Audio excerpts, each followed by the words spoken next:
तो बच्चों शुरू करें अब। तो क्वेश्चन पढ़ लिया 7 नंबर 13.4 एक्सरसाइज है क्वेश्चन नंबर 7। क्या लिखा है ध्यान से पढ़ लीजिए।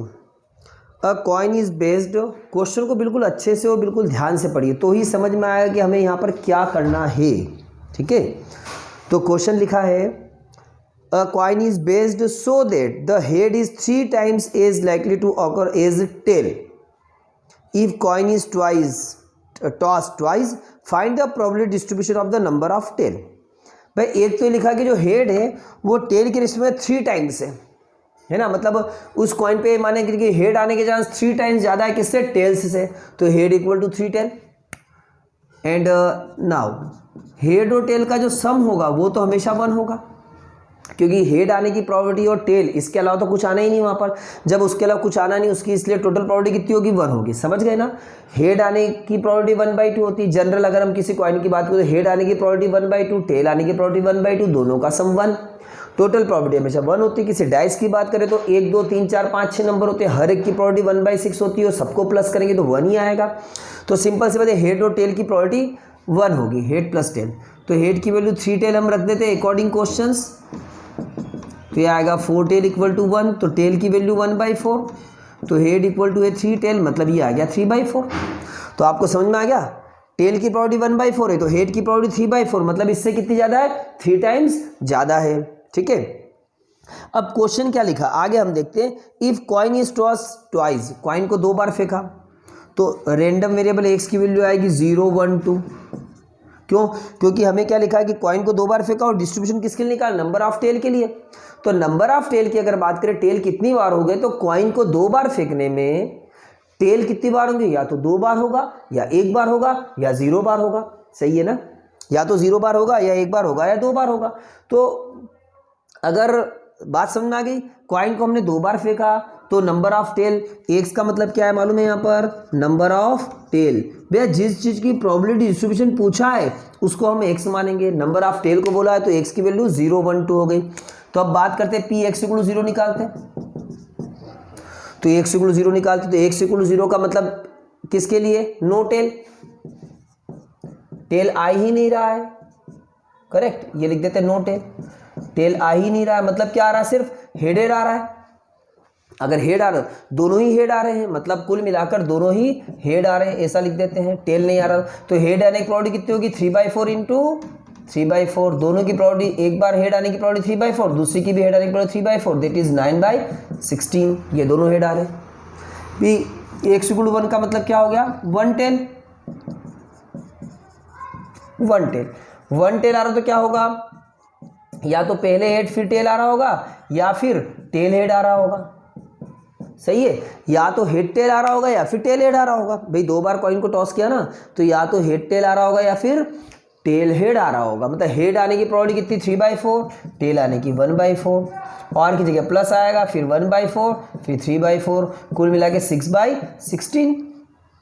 फिर पी एक्स इक्वल 2 का मतलब दोनों टेल आ रहे हैं, 2 टेल, दोनों टेल आने की प्रोबेबिलिटी मतलब टेल टेल, टेल टेल की प्रोबेबिलिटी 1/4 1/4, मतलब कुल मिलाकर फाइनली कितना हो गया, 1/16। हम यहाँ पर डिस्ट्रीब्यूशन टेबल बना देते हैं। क्या लिखी टेबल, ये एक्स हो गया, पी एक्स हो गया, तो एक्स और पी एक्स, तो फाइनली एक्स और पी एक्स में क्या लिखा हुआ है, एक्स और पी एक्स में लिखा हुआ है एक्स की वैल्यू 0 1 2 और इसकी प्रोबेबिलिटी 9/16, इसकी यहाँ पर 6/16, इसकी यहाँ पर 1/16। आप इसको प्लस कर दो, प्लस करके चेक करो, 9 6 15 और 1 16/16, 1 आ ही रहा है और आना चाहिए, पक्की बात है आना चाहिए। पता है ये क्या खास बात है, जब हमने जो पिछला क्वेश्चन किया था, जब 2 कॉइन को टॉस किया था तो 2 कॉइन को टॉस करने की जो प्रोबेबिलिटी थी उसमें head head head tail tail head tail tail लिया था। यहाँ पर भी कॉइन को 2 ही बार टॉस किया गया, लेकिन हेड की प्रोबेबिलिटी टेल से कितनी ज़्यादा है, बराबर नहीं है, 1/2 1/2 नहीं बल्कि 3 times ज़्यादा है, इसलिए हमें ये गणित लगाना पड़ा। और बाकी फिर वैसा ही है जैसा हम कर रहे हैं। क्लियर है, कोई भी डाउट हो तो बिल्कुल बराबर पूछ सकते हैं आप। अब करते हैं बच्चों क्वेश्चन नंबर 8। तो क्वेश्चन नंबर 8 ध्यान से देखिए क्या लिखा है, क्वेश्चन को ध्यान से पढ़ लें, क्वेश्चन को बिल्कुल ध्यान से पढ़ें, क्वेश्चन को ध्यान से पढ़ने पर ही चीज़ें समझ में आएगी, और जो चीज़ें बताइए उसको याद रख लो। क्या क्या बताया देखिए ध्यान से। क्वेश्चन नंबर 8 की बात करते हैं। A random variable x hedge the following probability distribution. भैया यहाँ पर तो डिस्ट्रीब्यूशन टेबल ही दे डाली, चलो अच्छी बात है। ये हमें x लिख दिया, ये px लिख दिया, और क्या लिखा है 0 पर 0 है, फिर 1 2 3 कहाँ तक है 7 तक, 4 5 6 7, ये value 0 k 2k 2k 3k k square 2k square और 7k स्क्वायर प्लस k। ठीक है, डिटरमाइन, क्या डिटरमाइन करना, पहला लिखा है कि k फाइंड करना भैया, सेकेंड लिखा है प्रोबेबिलिटी x लेस देन 3 की निकालना है, थर्ड लिखा है प्रोबेबिलिटी x ग्रेटर देन 6 की निकालना है। ठीक है, और फोर्थ लिखा है प्रोबेबिलिटी 0 से लेके 3 तक के बीच की निकालना है। ठीक है, निकालें। सबसे पहले k की बात करें तो बाकी निकलेगा। अब k की वैल्यू कैसे निकालना है, तो लॉजिक हम लगाएंगे बहुत ही बढ़िया वाला। वी नो दैट हमको मालूम है, कब मालूम पड़ा, जब पढ़ा तब मालूम पड़ा कि वी नो दैट कि समेशन px जो होता है, मतलब px का जो सम होता है वो हमेशा 1 होता है। ठीक है, मतलब सिंपल सी बात है, इन सबको प्लस करने पर क्या आना चाहिए, 1 आना चाहिए। तो हम इसको प्लस करते हैं, 0 plus k plus 2k plus 2k। आप बात समझ में आ गई ना भाई। अभी इसके पहले क्वेश्चन में बताया मैंने कि x इक्वल समेशन px का हमेशा 1 होगा, अभी भी ये बताया कि इसका 1 होगा। तो हमें याद रखना पड़ेगा कि इसका 1 होता है, तो 2k plus 3k plus k square plus 2k square plus 7k square plus k equal to 1। ठीक है, जोड़ देते हैं, 7 और 2 और 1 10, तो 10k स्क्वायर प्लस 2 2 4 1 5 3 8 और 9 9, 3 ने 2 5 2 7 1 8 1 9, सही है, इक्वल टू 1। तो यहाँ पर समेशन px ये लिखा अपन ने, कुछ भूले तो नहीं, यहाँ पर कुछ भी भूले तो नहीं। k की वैल्यू लिखी 2k प्लस 3k, 3 2 5 6 7 8 और 9, और वैल्यू सही लिखी 2k square 2k square 7k square plus k। तो यहाँ पर ये जो है, एक मिनट, मुझे ऐसा क्यों लग रहा है कि आंसर जो इसका मामला गड़बड़ है, के क्यों गड़बड़ ऐसा लग रहा है। तो नहीं, ठीक नहीं, सॉरी, हाँ गड़बड़ तो नहीं है ऐसा। 9k इक्वल टू 1, तो हाँ ठीक है, चलो एक नेगेटिव आएगा सही ना। ठीक है, तो 9k इक्वल टू 1 आ गया, तो ये आ गया बच्चों 10k square plus 9k minus 1 equal to 0। इसके कर लेते फैक्टर जो बचपन से करते आ रहे हैं, 10k square plus 10k minus 1 equal to 0। ये 10k कॉमन लिया तो कितना बचा, k प्लस 1, ये माइनस 1 कॉमन लिया, तो k की वैल्यू आ गई -1 और 1/10। तो -1 पॉसिबल नहीं है, क्योंकि k की वैल्यू नेगेटिव कैसे होगी, क्योंकि ये k की वैल्यू नेगेटिव मतलब ये -1। अरे भैया किसी की प्रॉपर्टी माइनस होती है क्या, नहीं होती है, इसलिए k की वैल्यू क्या होगी 1/10। ठीक है, k की वैल्यू 1/10। तो k की वैल्यू तो आ गई मेरे 1/10। अब हमें क्या क्या निकालना है, सेकेंड वाला पॉइंट क्या है, x less than 3, x less than 3 मतलब क्या मालूम है, क्या क्या निकालना है, 3 से कम वाली संख्या, px बराबर 0 निकालना है, प्लस px इक्वल टू 1 निकालना है, प्लस px इक्वल टू 2 निकालना है। तो px इक्वल टू 0 मतलब 0, px इक्वल टू मतलब k, x इक्वल टू मतलब 2k, तो ये हो गया 3k, और k की रख दो 1/10, तो आंसर आएगा 3/10, ये आंसर। बस अब ये तो आपकी 2 कर ही लोगे। x ग्रेटर देन 6 निकालना मतलब px इक्वल टू सिर्फ 7 निकालना है ये, और यहाँ पर रख दो k की वैल्यू, और 0 से 3 मतलब 0 नहीं होगा, सिर्फ क्या होगा 0 से 3 के बीच की संख्या है, मतलब px इक्वल टू 1 और px इक्वल टू 2 निकालना है सिर्फ। तो ये भी हो जाएगा आपसे, ये भी हो जाएगा, बाकी मैंने आपको बता ही दिया। अगर कोई डाउट हो तो बिल्कुल बराबर पूछ सकते हैं, कोई प्रॉब्लम वाली बात नहीं। k की वैल्यू 3/10 दिख रहा है, यहाँ पर नहीं दिख रहा, ये 3/10 आया है ना, और यहाँ पर k की वैल्यू ये 1/10, तो ये वैल्यू होगी k की वैल्यू 1/10। ठीक है, कोई डाउट तो पूछो। क्वेश्चन नंबर 9 भी बताऊँ, चलो बता देते हैं, क्योंकि 9 तो ऐसा ही है, 9 बताने की ज़रूरत नहीं वैसे तो, क्योंकि 9 जो क्वेश्चन है, पढ़ो जरा एक बार अच्छे से पढ़ लो तो समझ में आ ही जाएगा। क्या लिखा है, x की px equal to k 2k 3k 0 0 1 2 otherwise, तो X determine the value of K. तो भैया यहाँ भी 9 क्वेश्चन में के की वैल्यू निकाला, तो करना क्या पड़ेगा, सबको प्लस कर दो। भाई इसकी टेबल को बना लो, पहले टेबल बना लेते हैं अपन। ये जो क्वेश्चन दिया ना इसको ऐसे लिख देते हैं टेबल के फॉर्म में, तो आपको समझ में आ जाएगा। एक्स पी एक्स, एक्स लिखा 0 1 2 और अदरवाइज का यहाँ पर कोई मतलब नहीं है फिलहाल। तो ये के 2k 3k और 0 ऐसा लिखा है। Determine the value of K, तो सबको प्लस कर दो, summation P X equal to 1 होता है। तो k 2k 3k plus 0 equal to 1, यह आएगा 6k इक्वल टू 1, के की वैल्यू 1/6 खत्म। और क्या P X equal to less than 1 लिखा है, तो सेकेंड लिखा है पी एक्स लेस देन 2 मतलब सिर्फ पी एक्स इक्वल टू 1 और 0, बस दोनों ही वैल्यू होगी 0 और 1। इसके लिए 2k और 0 के लिए k, यह आएगा 3k और k की वैल्यू 1/6 को 3/6 मतलब 1/2। ऐसी बाकी दो पार्ट कर लेना, ग्रेटर देन लेस देन 2, है ना, कोई खास बात नहीं है।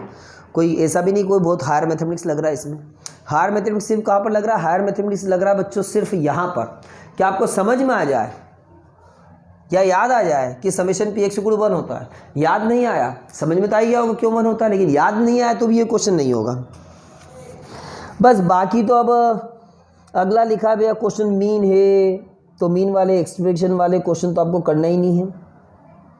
ई एक्स वेरिएंस एक्स वाले कहीं कुछ भी नहीं करना है, तो यहाँ पर आपको बाकी सब क्वेश्चन जो है वो छोड़ देना है, ठीक है, बाकी सभी क्वेश्चन आपको छोड़ देना है। अब हम करेंगे मिसलेनियस। चलिए बच्चों स्टार्ट कर देते हैं अपन मिसलेनियस, है ना, बहुत ही आसान है। फर्स्ट क्वेश्चन तो मैंने आपको करवा ही दिया था वैसे, फिर भी एक बार फिर देख लेते हैं।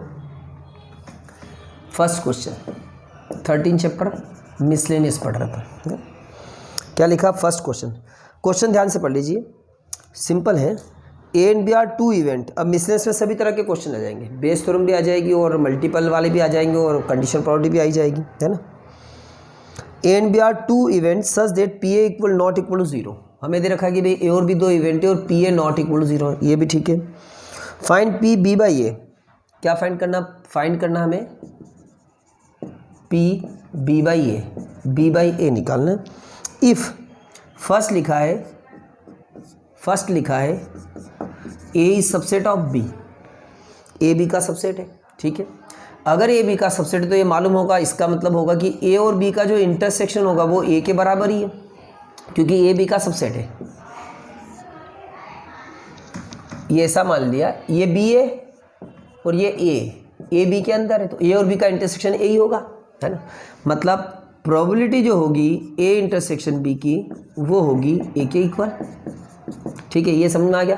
अब हमें निकालना बी बाई ए, तो बी बाई ए निकालने के लिए हमें P A intersection B upon में पी ए। और देखो नई बात नहीं है कि A subset of B A intersection B equal to A, पहले भी हम 1-2 क्वेश्चन में यूज़ कर चुके हैं, तो आपको आना चाहिए। ऐसा नहीं कि सर हमें मालूम ही नहीं कि ए इंटरसेक्शन बी बराबर ए होता है, क्या नहीं मालूम है, बता चुके आपको सब, ये पता होना चाहिए कि ए इंटरसेक्शन बी ए होता है। तो यहाँ पर अपन ने रख दिया पी ए इसकी जगह और ये पी ए, तो फाइनली आंसर आ गया इसका 1 फर्स्ट वाले का, है ना। सेकंड क्या लिखा है, सेकंड लिखा ए इंटरसेक्शन बी फाई है, चलो ये तो कोई खास बात है ही नहीं, ए इंटरसेक्शन फी फाई है, तो ए इन प्रोबेबिलिटी क्या होगी इसकी 0, तो पी बी बाई ए निकालना, बी बाई ए का formula P A intersection B upon में पी है, तो P A intersection B 0 upon में पी है और 0 अपॉन में पी है 0 लिखा ना। यहाँ पर पी ए नॉट इक्वल 0, इसका मतलब क्या हो मालूम है, क्योंकि पी अपॉन में ना तो 0 तो हो ही नहीं सकता, इसलिए पहले से 0 नहीं होगा, यहाँ भी 0 नहीं हो सकता क्योंकि 0/0 होता तो नॉट डिफाइन हो जाता है, इसलिए पी ए 0 के इक्वल नहीं है, ठीक है। तो ये फर्स्ट क्वेश्चन समझ में आ गया आपको अच्छे से, कोई डाउट हो तो बिल्कुल बताइए, बता दीजिएगा। मतलब क्वेश्चन नंबर सेकेंड क्वेश्चन को ध्यान से पढ़ो, एक हम ऐसे ही क्वेश्चन पहले कर चुके हैं कंडीशनल प्रोबेबिलिटी में, पढ़ लीजिए ध्यान से, समय दे रहे हैं आपको ध्यान से पढ़ने के लिए, पढ़ लीजिए क्वेश्चन पढ़ लीजिए।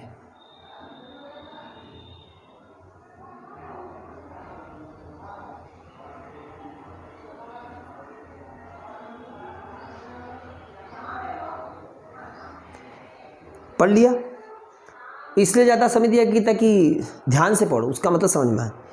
अ couple has 2 children, first question दे रखा, find the probability that the both childrens are male if it is know that at least one of children is male. एक तो ये कि क्या पढ़कर ये समझ में आ रहा है कि ये कंडीशनल प्रोबेबिलिटी का क्वेश्चन है। अगर ये समझ में आ रहा है कि कंडीशनल प्रोबेबिलिटी का क्वेश्चन है तो इसका मतलब आपने कंडीशनल प्रोबेबिलिटी अच्छे से पढ़ रखी है, और नहीं समझ में आ रहा है तो फिर आपने ढंग से पढ़ नहीं रखी है। तो पहले आप उस पहली एक्सरसाइज को करिए, उसके बाद यहाँ पर आइए। और यही एग्जाम्पल इसी टाइप का हमने किया है, एग्जाम्पल था उसमें फर्स्ट एक्सरसाइज में। क्या लिखा, कपल हैज़ 2 चिल्ड्रन, ठीक है। तो एक कपल के 2 बच्चे हैं, तो भैया दोनों क्या होंगे, बॉयज़ होंगे, दोनों गर्ल्स होंगे, या बॉयज़ गर्ल्स या गर्ल्स बॉयज़, ये लेना पड़ेगा क्योंकि छोटे बड़े होंगे ना, इसलिए गर्ल्स बॉयज़ लेना पड़ेगा। ये साथ लिखा नहीं, ट्विन्स है, ठीक है। तो find the probability that both children are male. First इस बात की प्रोबेबिलिटी निकाला कि दोनों बच्चे जो है वो क्या होना चाहिए, मेल होना चाहिए। तो मेल होने के लिए जो बच्चे होंगे वो क्या होंगे, दोनों बॉयज़ होंगे। मतलब ए नी इक्वल टू कितना आ रहा है, 1 आ रहा है। खैर ए नी निकालने की जरूरत नहीं फिलहाल, तो ई मान लिया दोनों बॉयज़ होना चाहिए। If it is know that at least one of them children is male, जबकि हमें मालूम है कि मतलब ये एफ, ये गिवन कि एक मेल होना चाहिए, तो कौन हो सकता, दोनों भी हो सकते हैं, गर्ल्स बॉयज़ भी हो सकता है, बॉयज़ गर्ल्स भी हो सकते हैं, दोनों ही हो सकते हैं। क्या लिखा है, क्वेश्चन ध्यान से पढ़ना। सबसे पहले तो कंडीशनल प्रोबेबिलिटी निकालने के लिए हमने जो चीज़ें बताई थी वो समझ में आना चाहिए। क्या बताया था कि फार्मूला बताया था कि E by F equal to जो होता वो होता P E intersection F upon में पी एफ। नहीं पता तो क्वेश्चन समझ में नहीं आता है। P F, P E by F, E का मतलब होता है जिसकी हम प्रोबेबिलिटी निकाल रहे हैं, और एफ जो हमें गिवन है। देखा जाए तो मिसलेनियस करने में सभी चीज़ें रिवाइज हो जाएगी, बहुत अच्छी बात रहेगी। किसी को नहीं भी आता तो यहाँ समझ में आ जाएगा। तो ई बाई एफ, तो ई का मतलब जिसकी हम प्रोबेबिलिटी निकाल रहे हैं वो होता है, और एफ का मतलब जो हमें गिवन है। तो भी हम प्रोबेबिलिटी किस बात की निकाल रहे हैं, क्या लिखा है, क्वेश्चन ध्यान से पढ़ो। Find the probability that the both children are male, ये लिखा है ना कि दोनों चिल्ड्रन मेल होना चाहिए, मतलब लड़के होना चाहिए, मतलब ई मतलब बॉयज़ की प्रोबेबिलिटी निकालना है। और एफ गिवन क्या, डेट क्या है, इट इज़ नो दैट, मतलब हमको मालूम है क्या कि at least one of the children is male, कम से कम एक तो लड़का होना ही चाहिए। तो हमने भी एक लड़का है या 2 लड़के भी हो सकते हैं, क्योंकि एटलीस्ट बोला है ना, तो भाई 2 लड़के भी तो हो सकते हैं। तो अब ई और एफ का इंटरसेक्शन निकालो आप, यहाँ पर कितना आएगा, बी बी। अब यहाँ पर ई इंटरसेक्शन एफ में कितने एलिमेंट है, 1, एफ में कितने एलिमेंट, पी नहीं एन, और एफ में कितने एलिमेंट है, 3। फार्मूला ये होता है, ये पी बताया मैंने, पी की बजाय मैंने आपको ये भी बताया था, एन भी बताया था। पी तो तब लगाते जब स्पेशल प्रोबेबिलिटी दी हुई हो, ऐसा कुछ हो, जनरली एन से कर लो, आपको दिक्कत नहीं, बहुत ही आसान है। 1/3 ये आंसर। एन ई में कितने एलिमेंट है, इस बात की बिल्कुल भी जरूरत नहीं पड़ती है कि ई के अंदर कितने एलिमेंट है, ठीक है।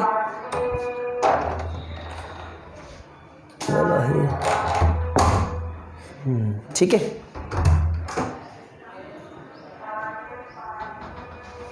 ठीक है, चलिए इसमें कोई डाउट तो बताइए। इसी का सेकंड हम निपटा देते हैं यहीं पर। सेकंड क्या लिखा है, find the probability the both children और फीमेल, ठीक है। इस बात की प्रोबेबिलिटी के दोनों चिल्ड्रन, तो ई मान लेते दोनों गर्ल्स होना चाहिए, ठीक है। It is know that the Elder child is female, ठीक है। तो उसमें कितनी कंडीशन बनेगी, एल्डर चाइल्ड जो होना चाहिए वो क्या होना चाहिए, फीमेल होना चाहिए।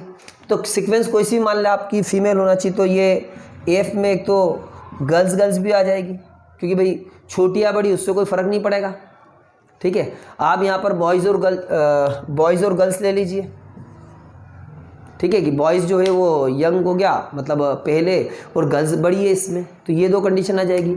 यू और एफ का इंटरसेक्शन जी कि दोनों जीजियाँ होना चाहिए, तो पी ई बाई एफ का formula N E intersection F upon में एन एफ।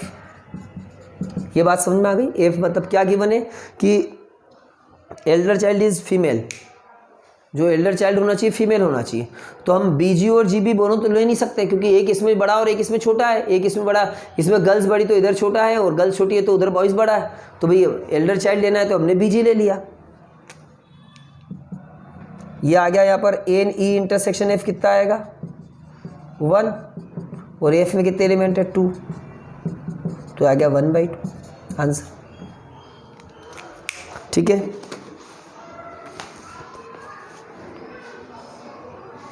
क्लियर है? ठीक है, कोई भी डाउट हो बिल्कुल बराबर पूछ लीजिएगा। क्वेश्चन नंबर 3 करते हैं।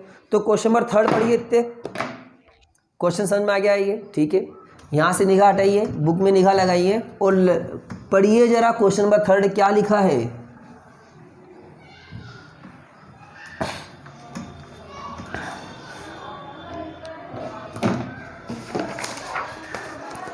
क्वेश्चन नंबर 3 लिखा है, पढ़ लिया। Suppose that 5% of men and 0.25% of women have grey hair. अच्छी बात है भाई, 5% आदमी और 0.25% लेडीज औरत हैव ग्रे हेयर। कितने ग्रे हेयर है? ठीक है, a grey haired person is selected in randomly. ठीक है, एक ग्रे हेयर को पर्सन को सिलेक्ट किया गया। वाट जैसे लिखा ना 5% मेन, बाकी मेन क्या? बाकी मेन नॉर्मल, ये ब्लैक हेयर होंगे या वाइट होंगे, ग्रे नहीं होंगे और क्या, है ना। और 0.25% women have grey hair. What is the probability, एक पर्सन को सिलेक्ट किया गया, what is the probability of this person being male. इस बात की क्या प्रोबेबिलिटी कि वो मेल होना चाहिए, ये हमें प्रोबेबिलिटी पूछी मेल होने की। Assume that there are equal number of male and female, और हमने मान लिया कि मेल और फीमेल जो इक्वल नंबर है। मतलब सिंपल सी बात है, मेल को सिलेक्ट करने की ई मतलब मान लेते मेल और एफ मतलब मान लेते फीमेल। ठीक है, और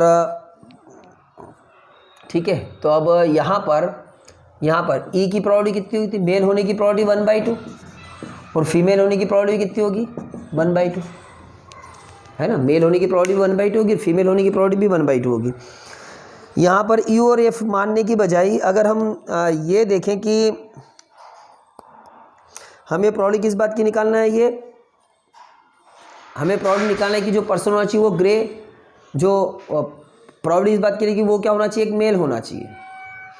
तो ये बात समझ में आ गया आपको कि ये बेस थ्योरम का क्वेश्चन, ये समझ में आया। एफ की बजाय E1 और E2 मानते हैं, है ना, एफ नहीं मानते, E और E2, क्योंकि बेस थ्योरम सबने EF से नहीं करी है, अलग तरह से। मैंने तो आपको E1 E2 और ए करके बताया है।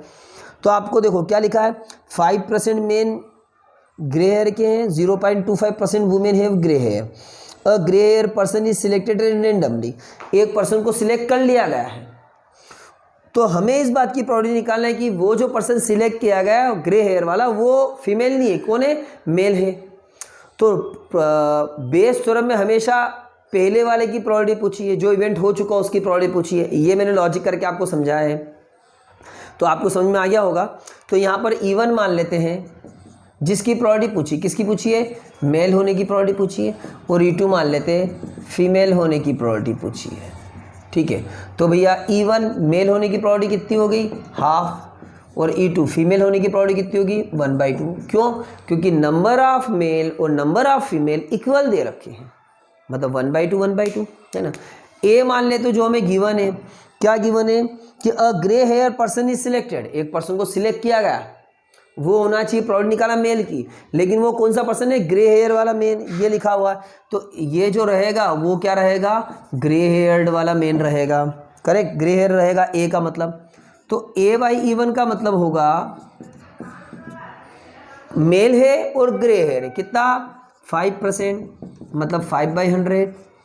और A/E2 रहेगा, A/E2 कितना रहेगा? 0.25%, क्योंकि वो E2 मतलब फीमेल होना चाहिए, तो ये आ जाएगा 0.25/100। ये बात क्लियर है। उसके बाद अपन देखते हैं कि A/E2 ये रहता है, उसके बाद फार्मूला लगा दो। ठीक है, तो प्रोबेबिलिटी किस बात की निकालना? प्रोबेबिलिटी बच्चों इस बात की निकालना हमें कि E1/A की प्रोबेबिलिटी निकालना है ना। हमें निकालना क्या है? किस बात की प्रोबेबिलिटी, किस बात की निकालना? मेल होना चाहिए, और कौन सा होना चाहिए? ग्रे हेयर वाला होना चाहिए। जो पर्सन सिलेक्ट किया गया वो ग्रे हेयर का मेल होना चाहिए। तो फार्मूला लगेगा PE1 PA/E1 अपॉन में PE1 PA/E1 PE2 PA/E2। तो रखते हैं यहाँ प्रोबेबिलिटी, ये 1/2 into 5/100 upon 1/2 into 5/100 plus 1/2 into 0.25 sorry हाँ 0.25/100। तो 1/2 कैंसिल 200 200 और 200 कैंसिल, ऊपर आएगा 5 अपॉन में 5.25 खत्म। चाहो तो पॉइंट हटा के 2 जीरो लगाओ, 25 से कैंसिल, 25 दूनी 50, ठीक है 25 दूनी 50, 25 से कम 25, 20/21 ही आंसर आएगा इसका। क्या ठीक है? आंसर चेक कर लीजिए।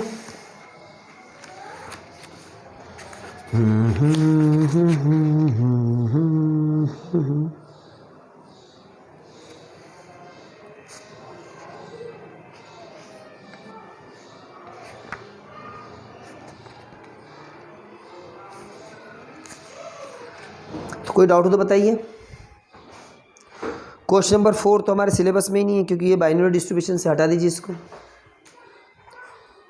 क्वेश्चन नंबर 5 सिलेबस में नहीं है अभी फ़िलहाल जो सेशन चल रहा है 2021 में जो आपकी एग्ज़ाम होने वाली है ना, उसकी बात कर रहे हैं। अगले साल रहेगा इसी फिर तो, है ना, इसलिए बच्चों बोलते हैं इस साल पढ़ के पास हो जाओ, अगले साल की भरोसा नहीं फिर कुछ भी। राइट हैंडेड, ये जो 6 बॉलर ड्रॉप ये भी नहीं है, ये क्वेश्चन नंबर 6 भी नहीं है, क्वेश्चन नंबर 7 नहीं है, क्वेश्चन नंबर 8 कर लेते हैं। चलो क्वेश्चन नंबर 8 कर लेते हैं। और ये लाइट भी आ गई है, थोड़ा पानी बहुत निकल गया है तो ये हटा दें, ठीक है। क्वेश्चन को बहुत गंभीरता के साथ पढ़ो बच्चों, तो ही समझ में आएगा। पुराने पुण्य काम में आएंगे और पुराने पाप भी काम में आएंगे। तो अब करते हैं अपन क्वेश्चन नंबर कौन सा 8। हाँ, if a leap year is selected random, बाकी क्वेश्चन आपके ओमिट हो गए बच्चों, है ना। If a leap year is selected random, what is the chance that it will contain 53 Tuesday. बहुत ही बढ़िया क्वेश्चन है बच्चों। एक लीप ईयर है, रैंडमली सिलेक्ट किया गया। लीप ईयर किसको बोलते हैं? जिसमें 366 डेज होते हैं, मतलब जिसमें 29 फरवरी आती है। जैसे अभी 2020 है ना, इसमें जो फरवरी आएगी 29 तक आएगी, ठीक है। तो जो भी ईयर 4 से डिविजिबल है वो लीप ईयर होता है। तो लीप ईयर में 360 डेज होते हैं, है ना। लीप ईयर में जो डेज होते हैं वो कितने होते हैं? 56, ठीक है। डेज जो होते हैं वो होते हैं 366 डेज होते हैं। अब इसमें 53 क्या होना चाहिए? ट्यूसडे होना चाहिए। देखो एक जनरल लॉजिक, 366 अगर डेज है, इसको 7 से डिवाइड कर, क्योंकि एक सप्ताह में 7 दिन होते हैं। तो 7 × 5 = 35, ये 1 बचा, 7 दूनी 14, ये 2 बचे, ये 2 दिन बचेंगे एक्स्ट्रा, ये 52 वीक होंगे यहाँ पर, है ना। और 2 दिन बचेंगे क्योंकि 7 से डिवाइड किया मतलब 52 वीक होंगे। अब लॉजिक ये है कि अगर 52 वीक होंगे तो 52 ट्यूसडे तो आ ही जाएंगे ना। बात समझना, 366 डेज में ऐसा तो है ही नहीं कि एक भी ट्यूसडे नहीं आएगा। अरे भैया 7 से डिवाइड किया 7 दिन, और 7 दिन का एक सप्ताह होता है, तो उसमें हर वार आता है, सोमवार से लेकर रविवार तक की सभी चीज़ें बीच में आ जाती है। ऐसा कभी हुआ है कि बीच में वेडनेसडे आया ही नहीं और गायब हो गया सीधे थर्सडे आ जाएगा? ऐसा कभी हुआ है क्या कि बीच में संडे गायब हो गया है? नहीं हुआ है। ये तो बस अप्रैल और मई के लॉकडाउन में पता चला था कि संडे कब निकल रहा है, किस दिन आता मालूम नहीं था, क्योंकि सब दिन एक जैसे समान हो गए। तो ना तो तारीख याद रह रही थी ना वार याद हो रहे थे, पता ही नहीं चल रहा था कब संडे और कब नहीं, है ना। बाकी तो जनरली याद रहेंगे सही। तो देखो 52 वीक है, मतलब 52 ट्यूसडे तो कंफर्म आ जाएंगे ना, उसका तो कोई काम ही नहीं है।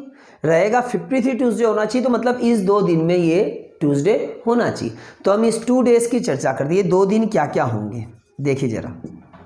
अपन शुरू करते चलो मंडे से, मंडे ट्यूसडे या ट्यूसडे वेडनेसडे या वेंसडे थर्सडे, है ना, वेंसडे और थर्सडे, या Thursday Friday, Friday Saturday, Saturday और संडे, और संडे मंडे, संडे मंडे, है ना। मंडे ट्यूसडे चलोगे ना, संडे मंडे।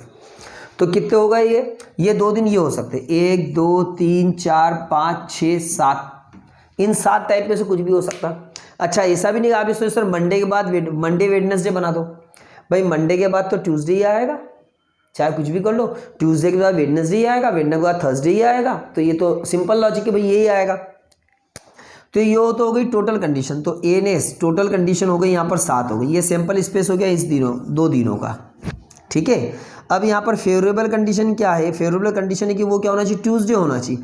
तो ट्यूसडे कहाँ हो रहा है, या तो मंडे ट्यूसडे होगा या फिर ट्यूसडे वेडनेसडे होगा, बस यहीं पर आएगा। तो कुल मिलाकर एन ई बराबर क्या आ गया, 2 आ गया। तो probability for Tuesday equal to, formula लगा दो, पी ई मतलब मान लेते ट्यूसडे होने की प्रोबेबिलिटी, क्या फार्मूला है, एन ई अपॉन में एन एस, ये आंसर आएगा 2/7। क्लियर है। तो 2/7 किस बात की प्रोबेबिलिटी, इस बात की प्रोबेबिलिटी कि ये कौन सा ईयर है, लीप ईयर है। लीप ईयर, अगर लीप ईयर नहीं होता तो 365 होता, फिर यहाँ 1 आता, फिर यहाँ आंसर 1/7 आता, अगर लीप ईयर नहीं होता तो। ये ठीक है। क्वेश्चन नंबर 9 भी आपके इसमें नहीं है, क्वेश्चन नंबर 10 भी नहीं है,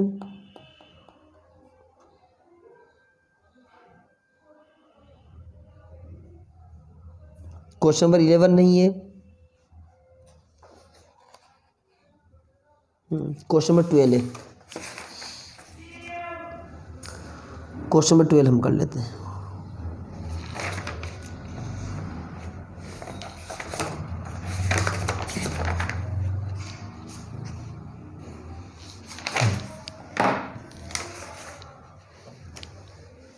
ठीक है, तो इसमें कोई डाउट हो तो पूछ लीजिए बच्चों।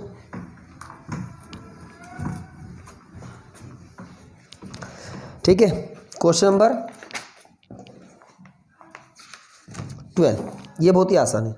Suppose we have 4 box ABCD containing, बाकी बीच के ओमिट है, ABCD containing coloured marble as given below. ठीक है, बुक में आपके सामने है, आप देख ही रहे हैं कि रेड वाइट लेके और ABCD दे रखा, तो मैं आपको ओरल बता देता हूँ मैं, क्योंकि सिंपल ही है। One of the box has been selected random and single marble is draw from the marble, if the marble is red what is the probability that it is draw from box A question mark, box B question mark, box C question mark. ठीक, तो क्या देखा कि marble 3 तरह के marble है, red white और black, और 4 तरह के बॉक्स है ABCD। ठीक है, चलो इसको शॉर्ट में लिख ही देते हैं, ABCD रेड वाइट और ब्लैक। 1680 1680 6216 3214। एक बॉक्स इसमें से सिलेक्ट किया गया, तो ठीक है, किसी भी एक बॉक्स को सिलेक्ट करने की प्रोबेबिलिटी मान लेते हैं E1, मतलब क्या आपको समझ में आया कि एक बॉक्स को सिलेक्ट किया गया, फिर उसमें से एक मार्बल निकाला, वो रेड हमें दे रखा है, तो हमें प्रोबेबिलिटी निकालना है कि इस बात की प्रोबेबिलिटी निकालना है कि वो जो मार्बल जो रेड निकला है वो A में से निकलना चाहिए। पहला क्वेश्चन ये, दूसरा क्वेश्चन है B में से निकल जाए, तीसरा क्वेश्चन C में से निकलना चाहिए। तो बेस थ्योरम क्या क्वेश्चन है, हाँ समझ में आया, तो ठीक है। तो E1 मान लेते बॉक्स A, E2 मान लेते अपन बॉक्स B, E3 मान लेते अपन बॉक्स C, और E4 मान लेते अपन बॉक्स 4, बॉक्स D यार।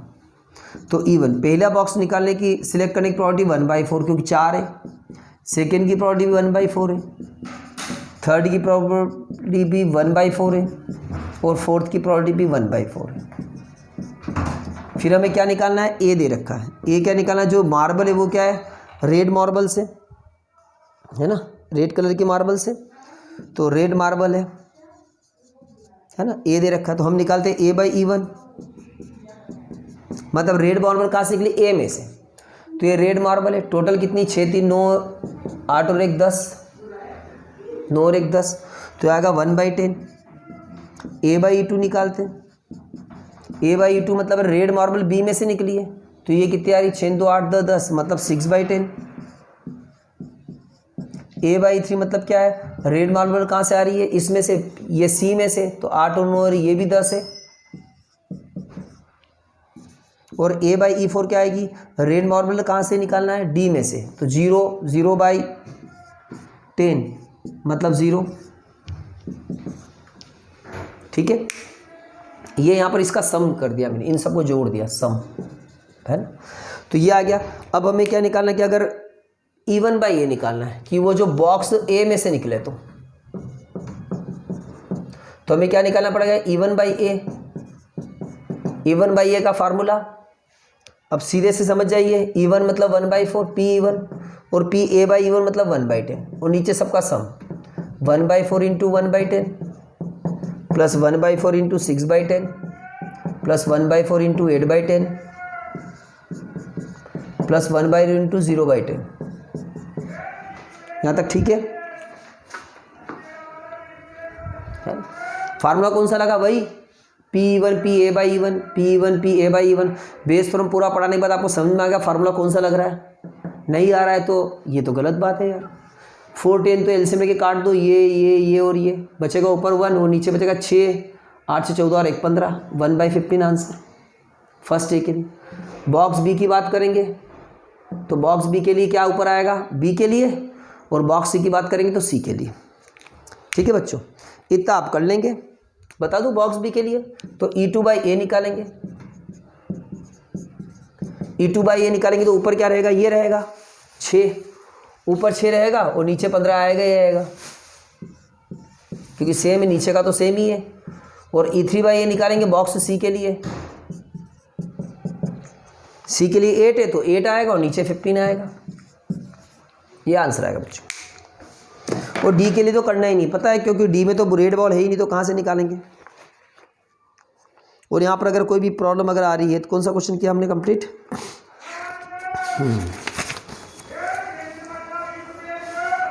1 में 2/5 और 8/15। ठीक है, ठीक है बच्चों, तो मिलते हैं अब ब्रेक के बाद। कोई भी डाउट हो तो पूछ लीजिएगा।